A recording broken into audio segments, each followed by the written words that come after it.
మిత్రులారా, పర్ణశాలకి స్వాగతం. వ్యక్తి గొప్పతనాన్ని తైత్తిరీయుడు చెప్పిన మంత్రంతో మాట్లాడుకుంటున్నాం మనం. అహం వృక్షశరీరివా, నేను ఒక వృక్షము లాంటి వాడిని. చిన్న బీజములోంటి పెద్ద వృక్షం ఎదుగుతుంది సార్. పంచతంత్రంలో కథ ఒకటి ఉంది, చిన్నేశ్వరి గారు రాసింది. గోదావరి తీరం ముందు గొప్ప జువ్వి చెట్టు కలదు, అందు నానా పక్షి సంతానం ఉంది. అంటే చిన్న విత్తనం నుంచి అంత చెట్టు ఎదిగితే చెట్టు మీద పక్షులు ఉన్నాయి, చెట్టు కింద మనుషులు ఉన్నారు, చెట్టు తొర్రలోనేమో పాములు ఇలాంటివన్నీ ఉన్నాయి. అంటే ఏమిటి? ఒక వ్యక్తి కూడా ఒక వృక్షం వంటి వాడే. అంతమంది ఆధారపడి బతుకుతారు. అదే చెప్తోంది. అహం వృక్షశరీరివ కీర్తి పృష్టం గిరీరివ ఊర్ధ్వ పవిత్ర వాజినీవ సు అమృతమస్మి ద్రవిణగుం సువర్చసం. నాకు గొప్ప కాంతి ఉందయ్యా, మంచి కాంతి కలిగిన వాడిని నేను. సుమేధ అమృతోక్షిత, మేధస్సు కూడా తక్కువ లేదు. ఎంత మేధస్సు లేకపోతే ఇప్పుడు కంప్యూటర్ల మీద వర్క్ చేస్తున్నారు అందరూ. వాళ్ళని ఒక్క మాట అడగండి, ఈ కంప్యూటర్ కనిపెట్టిన వాడు ఎవడని అడగండి, వాళ్ళ పేరు నోటికి రాదు. వాళ్ళకి ఎవరా మహానుభావుడు? చార్లెస్ బ్యాబేజ్ అన్న ఆయన కనిపెట్టాడు. అప్పుడు ఆ కంప్యూటర్ ఎలా ఉండేది? ఒక ఇంటి నిండా కలిపి ఇంత ఉండేది. అది కాస్త నెమ్మదిగా ఓ బాక్స్ లెవెల్కి వచ్చింది. వెనక ఎప్పటికీ 70s నాటికి, అంటే సూట్ కేసు లెవెల్కి, అక్కడి నుంచి పాకెట్ దాకా వచ్చేది ఈ రోజుని. మరి ఆ పాత వాళ్ళు ఎందుకు మర్చిపోతున్నారు మీరు? అదనమాట. అందుకని సుమేధ, నా మేధస్సు. చార్లెస్ బ్యాబేజ్ అంటాడు, computer is not a human being, it is a human assistant, a brainless senseless idiot servant అన్నాడు. అంటే ఏమిటి? నువ్వు చెప్పింది చేస్తుంది తప్ప అది ఆలోచించి చెయ్యదు. ఈ మధ్యన జాతకాలు కంప్యూటర్ చూసి చెప్తున్నారు. జాతకాలు చూస్తే ప్రమాదం ఎవరు తెలుసా? కంప్యూటర్ వల్ల 2 గ్రహాలు కనుక ఓవర్లాప్ అయితే క్యాలిక్యులేషన్తో తెలుస్తుంది తప్ప కంప్యూటర్లో మాత్రం దొరకదు. అది ఇలాంటివి చాలా ఉన్నాయి. ఏం చెప్తాం? అందుకని అంటున్నాడు సుమేధ, మానవ మేధస్సుకి ఎక్కడా కూడా సాటి లేదు. ఎన్ని యంత్రాలు కనిపెట్టినా మేధస్సే ముందు నిలబడుతుంది. గుర్తుపెట్టుకో, యంత్రాలు గొప్పవే కాదని అంటలేదు. ఆ యంత్రాల వెనక ఎవడున్నాడో మానవుడే మహనీయుడు అన్నాడు మా ఆరుద్ర గారు. అందుకని సుమేధ అమృతోక్షిత, అమృతముతో కలపబడిన వాడి నేను. ఇది త్రిశంకోర్వేదానువచనం, ఇది త్రిశంకుని వేదవచనము. ఆయన చెప్తాడు. దీంట్లో ఎన్ని లక్షణాలు చెప్పారు అంటే 12 లక్షణాలు చెప్పాడు. మీ లోపల ఈ 12 లక్షణాలు ఉన్నాయి. మరచిపోకండి. ఎక్కడా కూడా నేను గొప్ప అని అహంకరించకండి, నేను తక్కువ అని అనుకోకండి. చెయ్యండి. విశేషంగా ఇచ్చేతంటే మీకు ఉపయోగిస్తుందనే ఒక ఆధునికమైన ఉదాహరణ చెప్తున్నాను.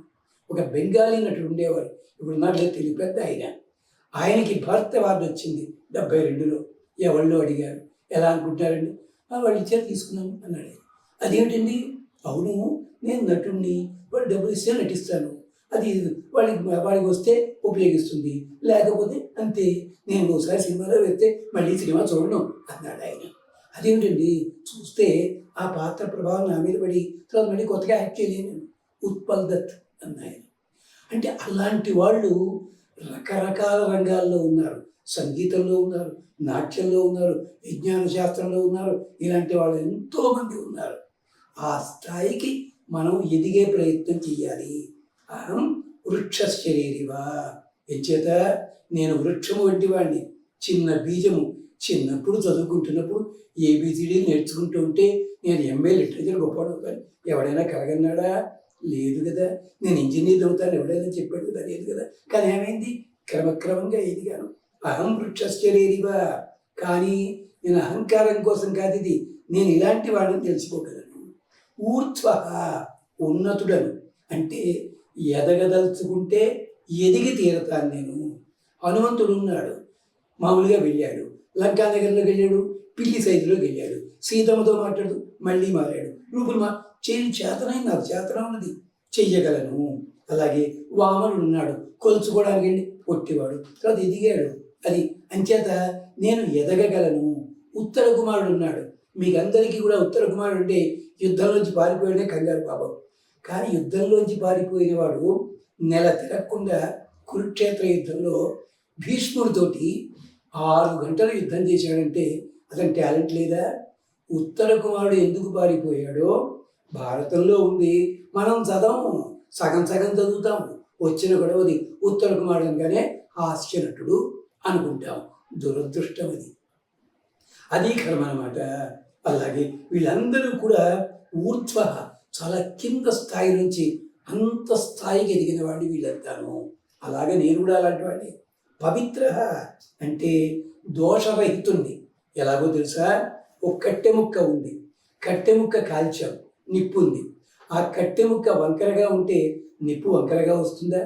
రాదు కదా. కట్టె తడిగా ఉంది, ఆ నిప్పు తడిగా ఉంటుందా? ఉండదు కదా. ఈ కట్టె ముక్కిపోయింది అంటే పురుగులు పట్టుంది అంటే నిప్పులో కూడా పురుగులు ఉంటాయా? ఉండవు కదా. అంటే నేను కూడా అలాంటి వాడిని. పవిత్ర అంటే నేను మానవ శరీరంలో ఉన్నా, వేరే శరీరంలో ఉన్నా, ఆ జాతిలో ఉన్నంత మాత్రం చేత ఆ లక్షణానికే నేను కట్టుబడి ఉండవని కాదు. నాలో కూడా టాలెంట్ ఉండి తీరుతుంది, ఆ విజ్ఞానం ఉంది. అలాగే పవిత్ర, ఆ విజ్ఞానానికి తగ్గట్టుగా నేనుంటాను. ఆఖరికి పడవ నడిపేవాడు, పడవ తోసేవాడు, కుమ్మరి వ్యక్తి, ఆయన కుండలు చేస్తుంటాడు. నువ్వు ఎంత గొప్పగా ఎంటెక్ చేసినా కూడా పోటరీ అని ఉంటుంది. దాంట్లో టెక్నిక్ పట్టుకోగలవా? లెదర్ ఇండస్ట్రీలో నువ్వు పెద్ద స్టార్ వాటర్ కావచ్చు, రోడ్డు పక్కన చెప్పులు కుట్టి అతను పట్టుకునే విధానం నీకు వస్తుందా? ఆలోచించు. ఎప్పుడు కూడా ఎవరిని తక్కువ చేయకు. ఊర్ధ్వ వాజినీవ పవిత్ర. వేదం చెప్పింది ఈ మాట. ఇంకా ఏం చెప్పింది? ముందు ముందు మనం మాట్లాడుకుందాం.